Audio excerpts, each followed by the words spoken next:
In your comings and goings across the internet over the past month or so, you've probably come across an interesting movement that is gaining momentum despite things that we'll get into.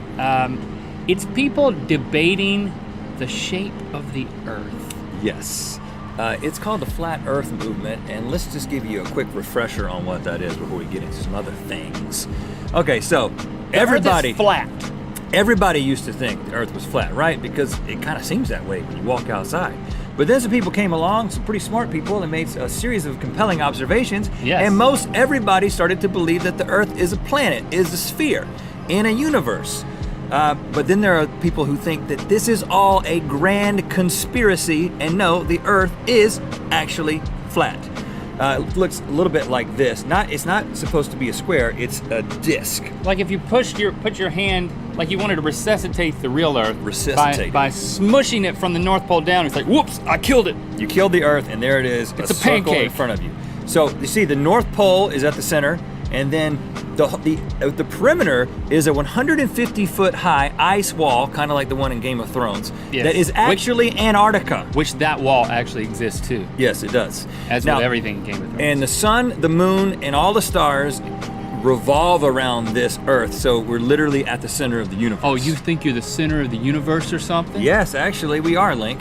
So the question is, why now? Why is this something that a lot of people are believing? Well, there's a guy named Eric Dubay who created a documentary called the Flat Earth Conspiracy Documentary. It's free on YouTube, you can watch it. And he also wrote a book called 200 Proofs Earth is Not a Spinning Ball.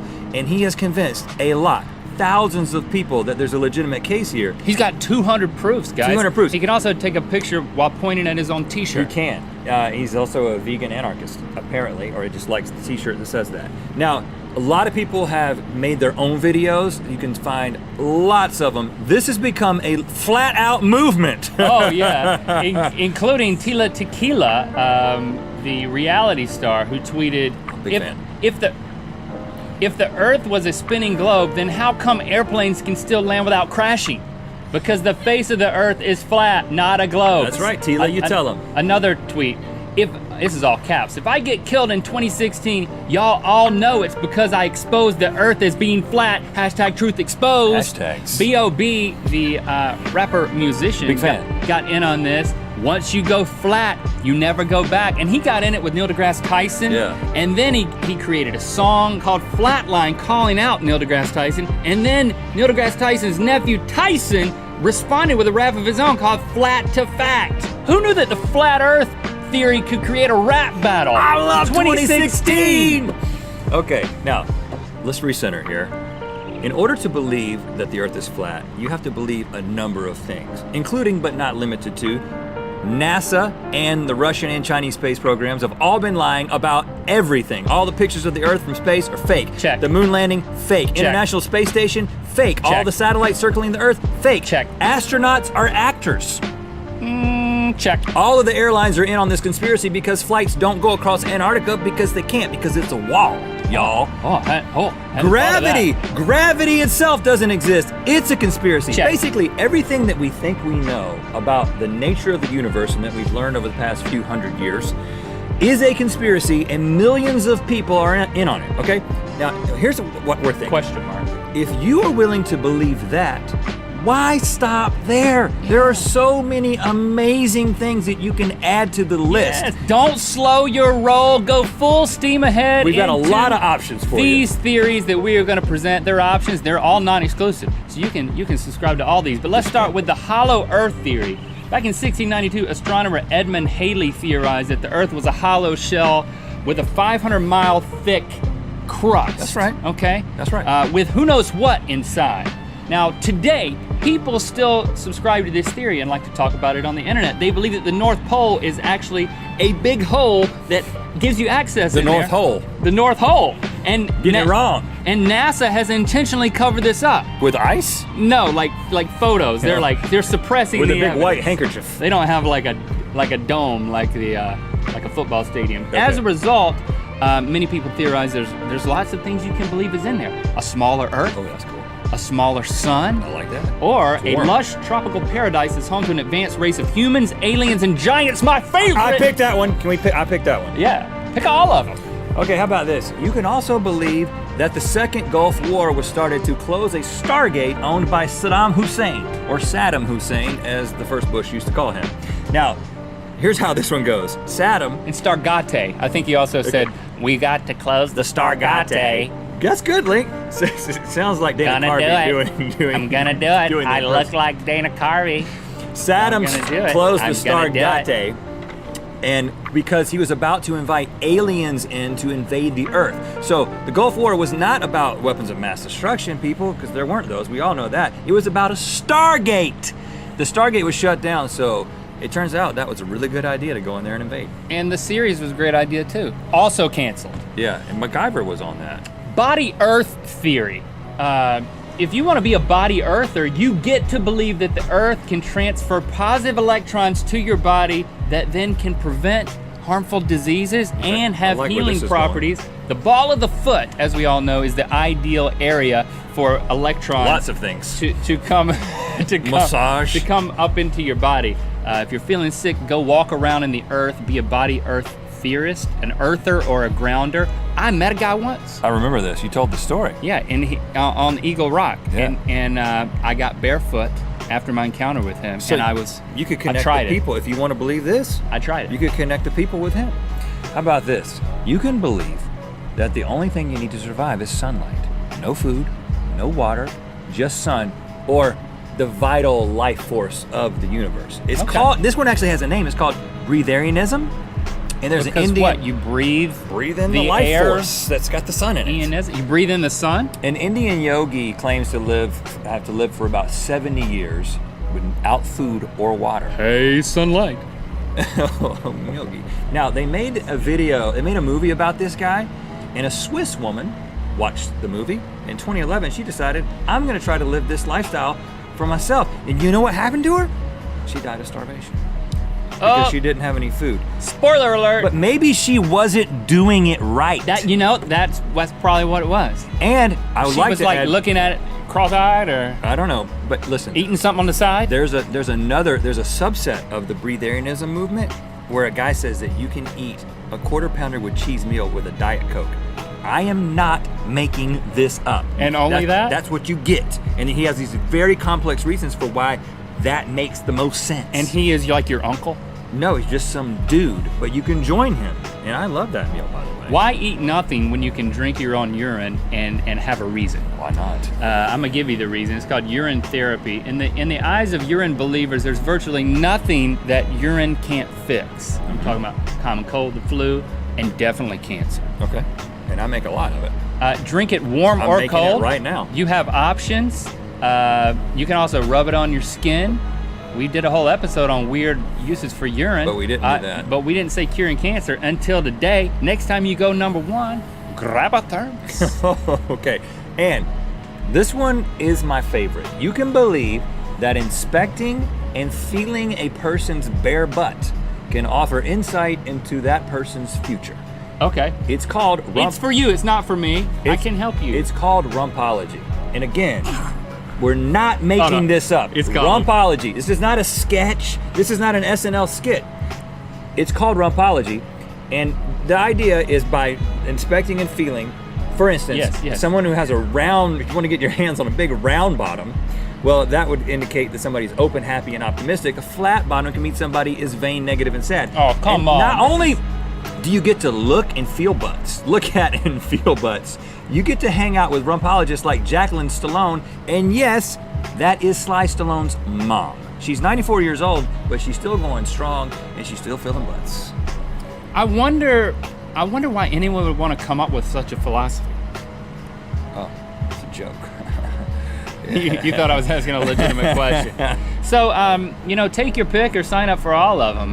Let's go all in and then tweet some intelligent stuff about it. Yes. I'm not going to do Jeff Goldblum this time. I appreciate all the positive feedback and also the constructive criticism I received about my Jeff Goldblum impersonation. You did? In Yeah. the comments? Yeah, they were like, if you would do this, it would be spot on. If you're gonna do this, if you would do a different impersonation, it would be a good impersonation. That's basically how I took that. I wonder if when people like hone impersonations, if like people give them written notes about it. Like if you would just do this, and I'm just writing you a letter about it, you could like, I don't know any impressions. Does that exist in the comedy world anymore? It should. People still do that? We don't. Too many hazards. Okay, now I fully expect, just because we've been around on the internet long enough to know how it works now, that we will get some very passionate people commenting on the episode today. People who are pointing you to all the great reasons why the earth is flat and why you believe a conspiracy and you're just falling for it. And so we're just going to take some time to talk honestly about that. And are these people, well, I think the question that we're going to pose to ourselves is, why do we believe that flat earth is gaining momentum when there's so much scientific knowledge these days? But I'll ask the question, excuse me, first off, Excuse you, Link. if Eric Dubé, is it his documentary? I mean, just because you have a documentary on YouTube, which, yeah, you know what? I didn't watch it. I didn't want to watch it because Link, you're not informed. So in one sense, I'm not informed. If I watched it, Kevin, you've watched some of it, right? And did it sway you? Because I didn't watch it because there's no way it could sway me unless you tell me it swayed you a little bit. No, I mean, they make interesting points, but Like entertaining points? No, listen, it's compelling. I haven't watched it, It is compelling. but I'm going to tell you right now.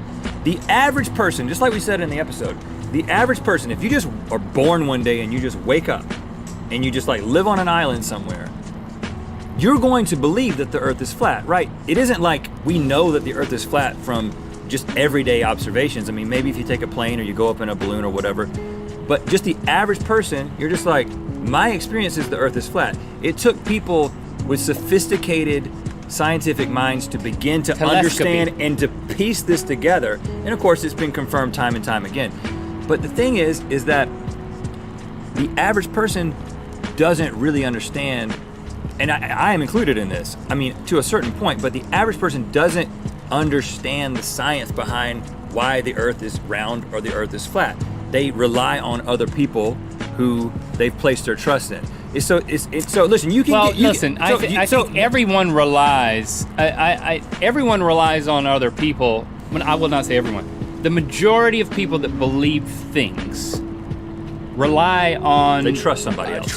A level of trust with someone else, and that's why you can sit down, and if you're not knowledgeable about a particular subject, you can sit down and read a book about 200 proofs, or you can sit down and watch a 2-hour documentary. And if you're not informed about that particular subject, those things can seem very, very compelling to you because you're like, well, I've never thought about it like that. And then all of a sudden, you find yourself being Tila Tequila and you're tweeting out how you're going to be killed because you believe this and how this is a massive conspiracy.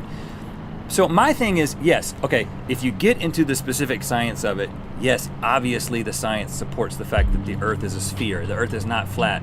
It's a crazy thing to believe. Yes, but the reason people believe these things is because they're not informed and they're susceptible to false information. Almost everyone is susceptible to false information. But the second big reason why somebody like me or you, who we're also trusting the scientists, I believe that NASA's telling the truth. I have lots of reasons that I believe that to be true. But the reason that I don't buy into a conspiracy theory like this one is because I'm not the kind of person who has a disposition that wants to believe conspiracy theories. There are some people who it is in their DNA, it is the way that they are wired to find something that's novel, something that's a little bit different, something that goes against the flow, and they gravitate towards it. It's really a worldview disposition. It's not because there's good scientific reasons to believe the world is flat. No, that's just the secondary thing that you get into once you've made the decision that you believe that you're a conspiracy theorist. It's a disposition. It's a way of seeing the world. I wonder. That's my theory. So you like say DNA. See, I wonder if there's also this thing environment that's like too. being lied to. If it's not just this is your chemical makeup or your genetic makeup, but there's also you've been burned. Like I try to think of things that have been proven to be a hoax, and then they come back, but a lot of people believed it beforehand. It's like, oh, I'm not making that mistake again. I'm not trusting the establishment. Well, I have an example in a really interesting study that was done. Okay, so I'm not saying that conspiracies don't exist. Okay, so you know the NSA surveillance program called PRISM that Edward Snowden was responsible for exposing, right? So that was something that the government would have said didn't exist. They weren't willing to say that it existed, but then an insider, came out and exposed it. Turns out, no, this was an illegal surveillance program, and he thought that the government should be held accountable for it. Here's the interesting thing. There's a guy, I'm not sure we can link to this, it's Dr. Grime. He's a postdoctoral physicist at Oxford, and there's a BBC article about him that he's done the math on how difficult it would be to keep certain conspiracies under wraps, just based on probability of how many people are involved with holding this conspiracy up, and then how likely it is that the truth gets exposed at some point. Mm-hmm. So, for instance, with the NSA thing, there was about 36,000 people involved in that, like 36,000 individuals who would have known about that. Had to keep it secret, and it took 6 years for that to come out. Basically, his thing is that from a simple mathematical standpoint, the more people who are involved in a conspiracy, the more difficult it is to continue to perpetuate that conspiracy. The moon landing, for instance, would have required 411,000 people to be in on that. And of course, when we get into the flat earth thing, we're talking about ultimately millions of people would have had to have been part of this in order to perpetuate this thing. And the fact that there's no one who's come out and been like, oh, listen, I work for NASA, and I'm a legitimate person who worked for NASA, and I'm coming out and people would be saying that it's a hoax if it was a hoax. But that's just one interesting little facet of it, is that from a mathematical perspective, it's very difficult to believe that these things happen. But I think this goes back to this disposition. Some people are more likely to believe that the moon landing was faked than they are to believe that the moon landing, which, while it's an incredible thing, actually happened. But which one is actually more improbable? That it was completely staged for reasons that I don't understand. So the U.S. space program would be bolstered or whatever. You have to believe so many crazy things in order to think that happened. Whereas to just believe that we actually do have the technology to go up there and land on the moon, it's not that far-fetched. Which one is more unbelievable? That it's a hoax is more unbelievable, not that it actually happened. But if you just want to believe that kind of stuff, you're gonna believe it, and nothing that I'm gonna say or any scientist is gonna say is gonna make you change your mind. Because it's not about the reasons. They're gonna find the reasons that they want. They're gonna find the lists that support their particular disposition. When it comes to Eric Dubé, I don't know the guy. I'm sorry, I haven't watched the documentary. Is he in it? He narrates some of it. It's like a mashup video. But it's a bunch of different things. I'm interested in. I bet he'd be an interesting guy to meet. Yeah, and he's probably really smart.